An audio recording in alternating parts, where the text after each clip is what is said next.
Hello students, welcome back to let's improve 9 and 10। আমি তোমাদের Sourodip sir, তোমাদের হিস্ট্রি এবং জিওগ্রাফি এডুকেটর। আজকে এসে গেছি তোমাদের সমস্যা কিছুটা লাঘব করার জন্য।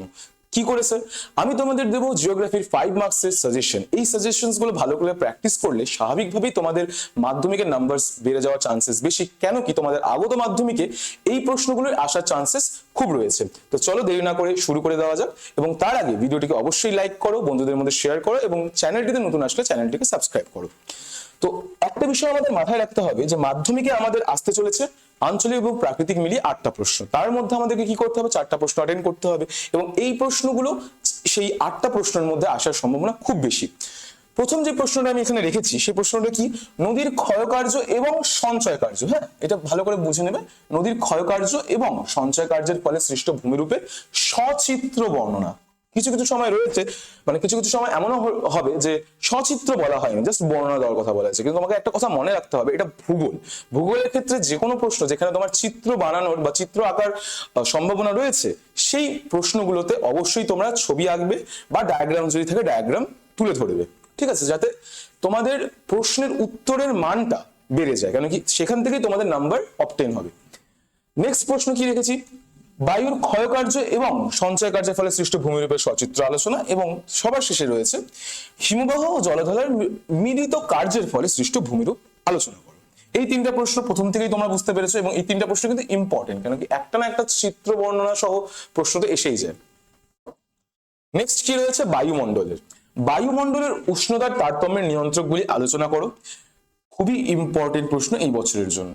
পৃথিবীর বায়ুচাপ বলয়ের সঙ্গে নিয়ত বায়ু প্রবাহের সম্পর্ক আলোচনা করো। 6 নম্বরে কি রেখেছি? 6 নম্বরে রেখেছি সমুদ্র স্রোত সৃষ্টির কারণ ও প্রভাব আলোচনা। এই প্রশ্নটা কিন্তু তোমাদের এইবার মাধ্যমিকের সবচেয়ে মোস্ট ইম্পর্টেন্ট প্রশ্ন। সমুদ্র স্রোত সৃষ্টির কারণ এবং তার প্রভাব আলোচনা করো। নেক্সট কি রয়েছে? পরিচলন ও শৈলক্ষে বৃষ্টিপাতের সচিত্র ব্যাখ্যা। এখানেও দেখছো যে সচিত্র ব্যাখ্যা রয়েছে। কিছু কিছু সময় এই কথা লেখা থাকে না যে সচিত্র বলা নেই, তাই বলে কি তুমি সেই চিত্র আঁকবে না? একদমই এটা করতে যাবে না, কারণ কি আমাদের নাম্বার চলতে হবে, এবং ছবি আমাদের ভূগোলের উত্তরের যে মানটা রয়েছে সেটা খুব বাড়িয়ে দেয়। তো যেখানেই তুমি সুযোগ পাবে যে একটা ছবি আঁকতে পারা যায়, সেখানেই ছবিটা এঁকে দেবে। আরেকটা বিষয় তোমাদের জানার রয়েছে যে এই যে সকল প্রশ্নগুলো দেখছো, তোমাদের যদি মনে হয় যে এই প্রশ্নগুলো বিষয়ে আলোচনার দরকার রয়েছে বা বিশ্লেষণের দরকার রয়েছে, বা একটু ব্যাখ্যা কেমন করে করতে হবে বা কিভাবে ছবি আঁকতে হবে সেগুলো বিষয়ে যদি জানতে হয়, তো অবশ্যই তোমরা আমাদের র্যাঙ্কার্স ব্যাচে জয়েন করতে পারো। এখানে আমাদের অনেক টপিকস কভার করা হয়ে গেছে, এবং আরো টপিকস রয়েছে, সেই ভিডিওস গুলো রয়েছে, তুমি কমপ্লিট দেখে নিতে পারবে। তো যারা ইচ্ছুক তারা অবশ্যই নিচে যে কন্ট্যাক্ট নাম্বার দেওয়া রয়েছে সেটার সাথে যোগাযোগ করতে পারো, আমাদের এখান থেকে সম্পূর্ণ সহযোগিতা করা হবে। নেক্সট প্রশ্নটা দেখে নেওয়া যাক। 8 নম্বর প্রশ্ন আমি রেখেছি উত্তর ও দক্ষিণ ভারতের নদ নদীর মধ্যে পার্থক্য আলোচনা করো। আমরা জানি উত্তর ভারত মানে গোটা জলসম্পদের শুধু নদীর ভাগটা যদি দেখা যায়, তাহলে ওই দুটোকে নদী হচ্ছে উত্তর ভারতের নদ নদী এবং দক্ষিণ ভারতের নদ নদীতে ভাগ করে নেওয়া যায়। তো সেটার মধ্যে একটা তুলনামূলক পার্থক্য চলে আসতে পারে। এই প্রশ্নটা আরেকটা খুবই ইম্পর্টেন্ট, সেটা কি? সেটা হচ্ছে পূর্ব ও মধ্য ভারতের লৌহ ইস্পাত শিল্প গড়ে ওঠার কারণ কি? খুবই ইম্পর্টেন্ট প্রশ্ন এই বছরের জন্য, মোস্ট ইম্পর্টেন্ট প্রশ্নের মধ্যে এটা আমি রাখছি। নেক্সট কি রয়েছে? পশ্চিম ভারতের কার্পাস বয়ন শিল্পের উন্নতির কারণ কি? বা এটা এমন ভাবেও দিয়ে দিতে পারে যে পশ্চিম ভারতের কার্পাস বয়ন শিল্পের কেন্দ্রীয় ভবনের কারণ কি? এই প্রশ্নটাও ইম্পর্টেন্ট রয়েছে।